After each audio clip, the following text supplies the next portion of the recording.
भक्त प्रहलाद की कथा भगवान शिव महापुराण में एक महत्वपूर्ण कथा है जो हमें धर्म, श्रद्धा और प्रेम की महत्ता को समझाती है। प्रहलाद नामक एक बहुत ही धार्मिक और भक्तिभाव से भरे हुए राजकुमार थे।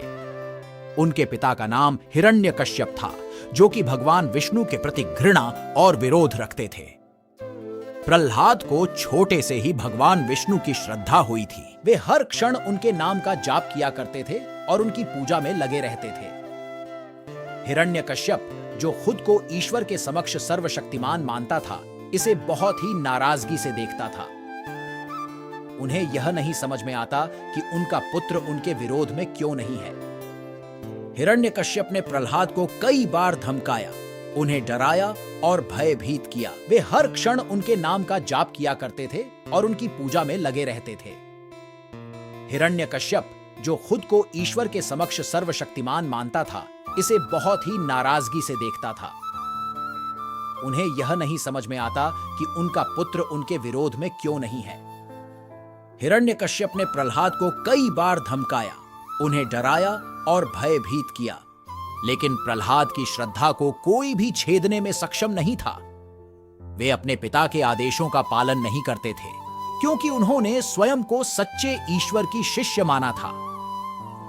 एक दिन हिरण्यकश्यप ने अपने संगीन और विशेष उपासकों को एक विशेष सभा में बुलाया। उन्होंने प्रहलाद को भी समाहित किया और उनसे पूछा, तू अपने ईश्वर का नाम बता, जिसने तुझे इतनी शक्ति और साहस दिया है। प्रहलाद ने उत्तर दिया, पिताजी, मेरे ईश्वर का नाम है भगवान विष्णु, जो संपूर्ण विश्व का पालनहार है। यह सुनकर हिरण्यकश्यप बहुत ही क्रोधित हो गए और प्रहलाद को मारने की कोशिश की। लेकिन हर बार जब वे कोई नष्ट क्रिया करने की कोशिश करते, तो भगवान विष्णु ने अपने आप को प्रहलाद की रक्षा कर लिया। अंत में भगवान विष्णु ने नृसिंह रूप में प्रकट होकर हिरण्यकश्यप को मार दिया और प्रहलाद को उसके राज्य का उत्तराधिकारी बना दिया। प्रहलाद ने धर्म की रक्षा की और लोगों को भगवान की भक्ति में लगाने का कार्य किया। उनका यह उदाहरण हमें यह सिखाता है कि धर्म, श्रद्धा और प्रेम के साथ हर मुश्किल का सामना किया जा सकता है।